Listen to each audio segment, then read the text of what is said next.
कंटाळा आलाय रे पाडून राहायचं नुसता, पाठ दुखायला लागली. काही तास करू शकत नाहीस तू एवढं? अरे आपला प्लॅन वर्क होतोय, हीच वेळ आहे इवन अथर्वला सुद्धा आपल्या बाजूला ओढण्याची. करेक्ट. त्याच्याशी आता चांगलंच वागायला पाहिजे. इरा, तू लक्षात ठेव, जरा कमी ऍटिट्यूड दाखवत जा त्याला. ठीक आहे, तू बघच आता. जिभेवर साखर ठेवूनच बोलते मी त्याच्याशी. त्याला असं वाटलं पाहिजे की त्याच्या आर्थिक संकटातून आपल्याशिवाय त्याला कोणी बाहेर काढूच शकत नाही. Yes, correct. असंच वाटेल त्याला.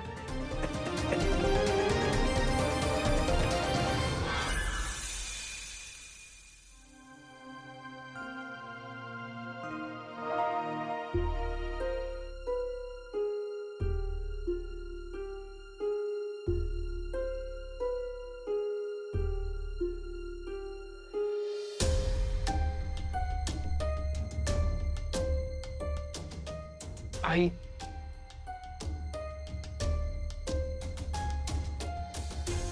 आई मी तुला काही सांगितलं नाही कारण हे बघ अथर्व, कारण एकच असतं.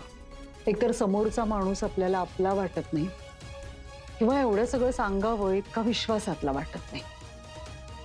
अगं आई, तुझ्यापेक्षा जास्त विश्वासातलं कोण वाटणार आहे मला या जगात? अनन्याला सांगितलंस? आई कारण नाही नाही, म्हणजे बायकोला सांगितलं, आईला सांगितलं नाही म्हणून मला राग आलाय वगैरे असं काही नाही. ती चांगली मुलगी आहे, तिचं वागणं आवडतं मला खरंच. तुझं मन राखण्यासाठी तिला माहीत असून सुद्धा तिने त्या गोष्टी मला सांगितल्या नाही. हा खूप मोठा गुण आहे अथर्व. पण तू मात्र माझा मुलगा असून बऱ्याचशा गोष्टी लपवायला लागल्यास माझ्यापासून. आई, अगं नाही नाही, मला एक गोष्ट सांग फक्त, इतकं अंतर का आणि कसं पडायला लागलं रे आपल्यात? आई, अगं काही अंतर वगैरे नाही पडलंय आपल्यात, उलट आपण जास्त जवळ आलोय. कारण कुठलीही गोष्ट तुला सांगायच्या आधी मी तुझा जास्त विचार करायला लागलोय. आणि कुठल्याही गोष्टी जर तुला वाईट वाटणार असेल ना, तर मला ते तुला सांगायला जीवावर येतं. आई हे बघ, मी जिकडे जॉब करत होतो ना तिकडे तो विक्रांत माझा बॉस होता आणि त्याने मला खूप त्रास दिलाय आई, खूप छळलं. पण हे जर का मी तुला आधी सांगितलं असतं ना, तर तू पहिल्या दिवसापासूनच मला ऑफिसला पाठवलं नसतंस. आणि जॉब सोडण्यासारखी पण परिस्थिती नव्हती आई आपली. म्हणून हे सगळं तुला सांगायचं की नाही याचा विचार करत होतो. आई, तू प्लीज माझ्यावर चिडू नकोस ना. हे बघ, आधीच मला सगळीकडून अडकल्यासारखं झालंय आणि आता त्यात तू पण माझ्याशी बोलली नाहीस तर. असं कसं होईल अथर्व? मी बोलणार नाही तुझ्याशी असं होईल का? आणि का बोलणार नाही तुझ्याशी? अशक्य आहे ते. आणि तुला या कठीण परिस्थितीत मार्ग सापडत नाहीये हे सुद्धा अशक्य आहे. असं नाही होत. काहीतरी मार्ग नक्की असतो. विचार कर, सापडेल तुला मार्ग. आणि आता मी एकटीच नाही, अनन्या सुद्धा आहे ना तुझ्या बरोबर. आणि ती खूप चांगली मुलगी आहे. त्यामुळे मला आता खात्री वाटायला लागली की ह्या सगळ्या वाईट काळातनं, परीक्षेच्या काळातनं तुम्ही सुखरूप बाहेर पडाल आणि खूप सुखाने संसार कराल त्याच्यानंतर. हिम्मत ठेव अथर्व, हिम्मत सोडू नकोस. आजचा दिवस आपल्या मनासारखा गेला नाही तरी उद्याचा दिवस आपल्या मनासारखाच जाणार अशी आशा ठेवायची. मग तसाच जातो तो दिवस. कळतंय का? चला शुभम करोती म्हणा. घरातली इडापिडा बाहेर जाऊ दे आणि घरच्या धन्याला उदंड आयुष्य मिळू देत.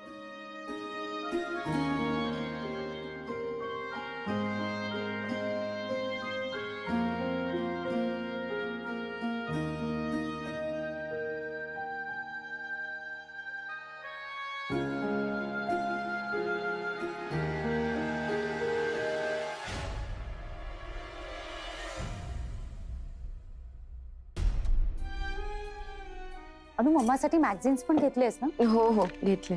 चल निघूया. एक मिनिट हा, मम्माचा फोन येतो. हा मम्मा. कुठे आहात? अगं आम्ही हॉस्पिटलला यायला निघतोच होत आता. नका येऊ. का? डॉक्टरांनी डिस्चार्ज दिलाय. इतक्यात डिस्चार्ज? Aren't you happy? नाही, of course I am happy mama. Good. सगळी व्यवस्था घरीच करू म्हणतात, त्यामुळे मग आम्हीच आता इथून निघतोय. ओके, मग मी रूम साफ करून घेते. बेटर. Okay bye. घरी येत आहेत ते? अगं हो, बाबाला डिस्चार्ज दिला सुद्धा. असं कसं? अंडर ऑब्झर्वेशन नाही ठेवणार आहेत डॉक्टर? हो ना, काय माहित का का असं करतायत. एनिवे, मी आता मग घरी जाऊन येते, कारण मला जरा सामान हवंय. अथर्वला कळणार नाही काय काय घ्यायचं. ठीक आहे, मी आहे, येतो. हो. जया, अगं आई बास, मला झालंय माझं खाऊन. नाही नाही, पोट भरलेलं काय? असावं, मग दिवसभर काळजी नसते. हा, बरं आई, मी आज एका इंटरव्ह्यू साठी जातोय. म्हणजे पगार काही जास्त नाहीये, पण कुठली का असे ना, आता नोकरी तर करावीच लागेल. म्हणजे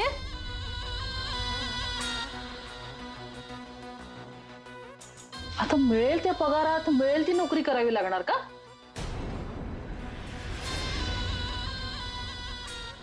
कठीण आहे बाबा. काय करू? कालच मला तोंड वर करून बोलत होतीस ना की माझा मुलगा समर्थ आहे म्हणून. आता काय झालं? आता तर बघ, मिळेल ती नोकरी करायला तयार आहे बिचारा. मग आता तुझ्यावरती येणारच वेळ, लोकांच्या घरी जाऊन काम करून पैसे कमवायची. काकू, मी आईवर ही वेळ कधीच येऊ देणार नाही. अथर्व, अच्छा, मग मला सांग, आत्ताच तू म्हणालास ना की तुला मिळेल ती नोकरी करायला तयार आहेस, मिळेल त्या पगारात. मला सांग, तुझ्या एवढ्याशा पगारात या घराचा अख्खा EMI आणि बाकी सगळे खर्च कसे काय मॅनेज होतील? आणि भाऊजी, तुझे वडील स्वतः तर नोकरी सोडूनच बसलेत. उरले सुरले जेवढे पण पैसे आहेत ते सगळे बहिणीच्या डोक्यावर घालतायत. बहिणीचा नको तितका पुळका. काय गरज आहे? आधी स्वतःच बघायचं ना. बाबांनी त्यांच्या बहिणीसाठी काय करायचं आणि काय नाही करायचं ते त्यांना ठरवू दे. अरे पण त्यांच्यामुळे मग घरात पैसे उरत नाही, त्याचं काय? आणि मुळात तुझ्या बाबांकडे पैसेच नाहीयेत हे स्वतःच स्वीकारतात. मग जे काही आहेत ते बहिणीला कशाला द्यायला पाहिजेत? अगं काकू, पण सगळीच मदत पैशांनी करता येते असं नाहीये ना. हे बघ, बाबा तिकडे जातात कारण कुसुमात्याजवळ थांबायला कोणी नाहीये म्हणून. मग माणसं ठेवायची ना. अरे हो, माणसं कशी काय ठेवणार? त्यालाही पैसे लागतात ना. अथर्व, म्हणून मी म्हणते की पैसे कमवा आणि मग जगाला मदत करायला जा. पैसे कमवा, कळतंय का मिस्टर अथर्व कर्णिक? आणि आता तर बायकोलाही सांभाळा. तुमची नोकरी नसल्यावर ती इथे किती दिवस टिकणार याची शंकाच आहे मला. देविका काकू,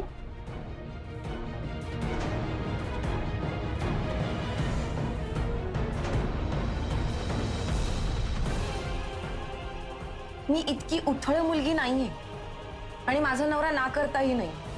आणि मी अथर्वला कुठेही कधीही सोडून जाणार नाही, हेही लक्षात ठेवा काकू. मी आता 2-4 दिवस जाते कारण माझा बाबा आजारी आहे म्हणून. जाऊ दे, वाद नकोत. आता कसे आहेत बाबा? आई, बाबा बरा आहे आता आणि आज डिस्चार्ज सुद्धा मिळतोय. देवच पावला म्हणायचं. हो, तेच आता ते हॉस्पिटल मधनं निघतायत, म्हटलं पटकन घरी जाऊन यावं म्हणून आले. सासूशिवाय करमत नाही? काकू, हे माझं घर आहे आणि घरापासून फार काळ लांब नाही मी राहू शकत, नाही करमत मला.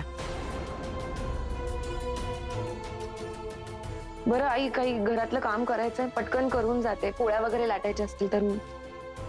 अगं नाही नाही नाही, मी केलंय सगळं, काहीच करायचं नाहीये. आणि तू इथली काळजी अजिबात करू नकोस. तू बाबांकडे लक्ष दे. अगं अनन्या, जा जा, आरती ओवाळून स्वागत कर त्यांचं. खूप मोठ्या संकटातून घरी येत आहेत ते. जा. अहो, निदान आजारी माणसाबद्दल बरं बोला हो. अगं माहितीये त्यांचा आजार. म्हणजे त्यांची खरी डोकेदुखी तर तूच आहेस. तुझ्यामुळे त्यांना त्रास होतोय हे कळत नाहीये का तुला? आणि तुमच्यामुळे तो वाढतोय, कारण तुम्ही या गोष्टीला खत पाणी घालताय. अनन्या, नाही नाही, मला बोलू द्या. तुम्ही आतापर्यंत इतकं बोललात ना काकू, म्हणून मला आता तोंड उघडावं लागतंय. नाही तर मी काहीच बोलले नसते. नाही म्हणजे तुम्ही बोलायचं आणि मी फक्त ऐकून घ्यायचं असं तर होणारच नाही. आणि कमाल आहे ना काकू, माझ्या आईकडनं पैसे तुम्ही घेतले तेव्हा तुम्हाला काहीच वाटलं नाही. आणि आता जेव्हा माझा बाबा आजारी आहे, तो हॉस्पिटलमध्ये आहे, तेव्हा तुम्ही साधी चौकशी पण करत नाही की बाबा तुझ्या बाबाला कसं वाटतंय. काहीच नाही. वर तुम्ही मला आणि आईला सुनवताय. तुमच्यात माणुसकीच नाहीये काकू. अनन्या, नाही नाही. आणि तुम्ही नवऱ्याला काय बोलताय हो माझ्या? पैसे कमवण्याबद्दल तर तुम्ही बोलूच नाहीये. तुम्ही साधा एक पैसा तरी कमवलाय का? कमवायचं सोडा, निदान वाचवलाय, तो सेव्ह केलाय.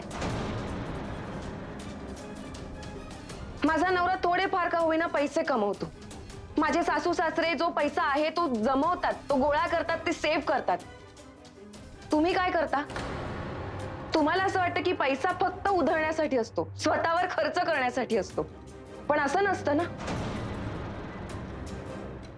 कधी पैसा सेव्ह केलाय तुम्ही, त्यामुळे तुम्हाला कोणी दिला हक्क माझ्या नवऱ्याला बोलायचा? काकू,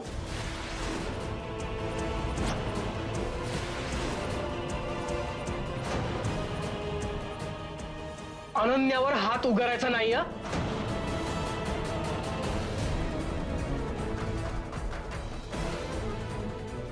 कसं आहे ना अनन्या, तुझ्या आईने मला उगाच पैसे नव्हते दिले. तुम्हा दोघांवर डिटेक्टिव्हगिरी करायला दिले होते पैसे. आपल्याच मुलीचं लग्न झालेलं असताना तिच्या नवऱ्याला नोकरीवरून काढून टाकणाऱ्या तुझ्याच आई बाबांमध्ये आहे का माणुसकी?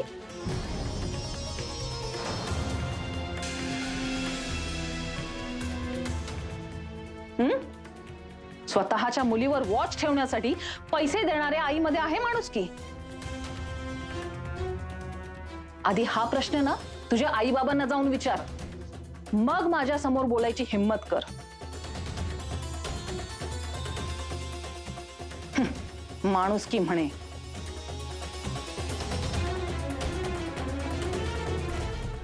तू तू नको लक्ष देऊस, शांत हो बघू. देविकाचा स्वभाव माहितीये ना आपल्या सगळ्यांना. विषय एक असतो आणि चिडचिड वेगळ्याच विषयावरून करते ती. जाऊ दे, आपण लक्ष नाही द्यायचं. वाईट वाटून घेऊ नकोस. तू आत्ताच आलीस, मी चहा ठेवते तुझ्यासाठी, बरं वाटेल तुला.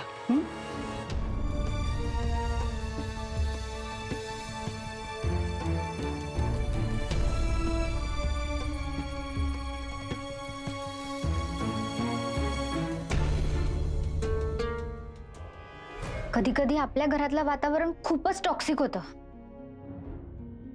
मी आलेच.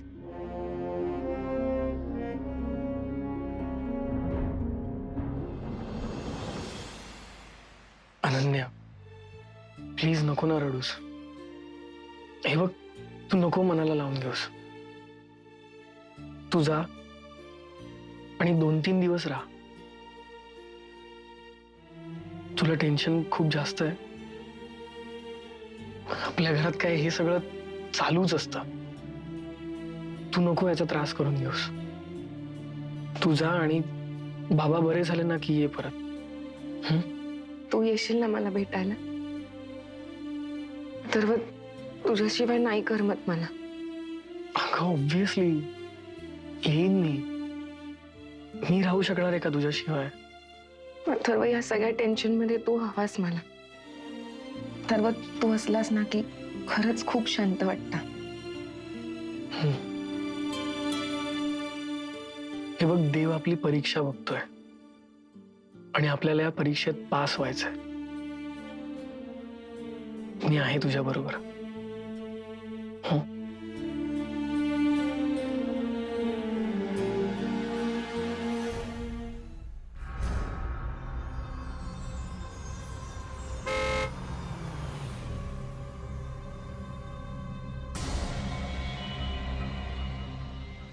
अरे मी असताना तू चालत का चालली आहेस? बस गाडीत ये.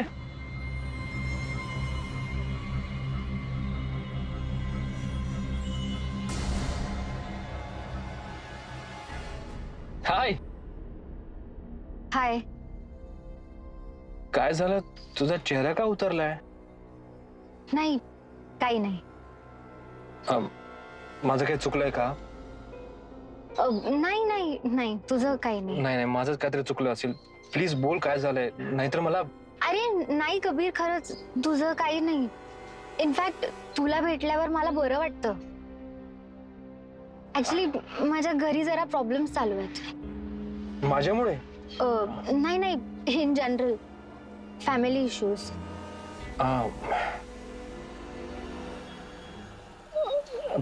If you want you can share with me.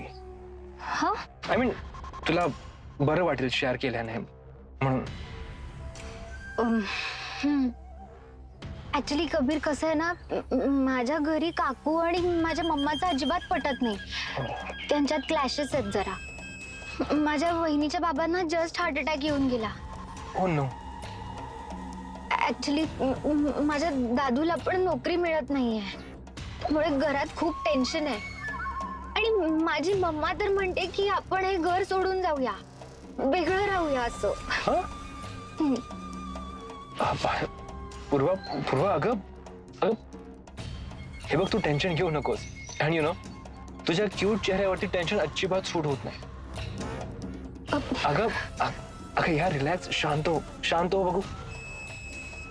हे बघ, हे प्रत्येक घरात होत असतं पूर्वा. तू टेन्शन घेऊ नकोस यार. आणि हा ज्याचा त्याचा प्रश्न आहे.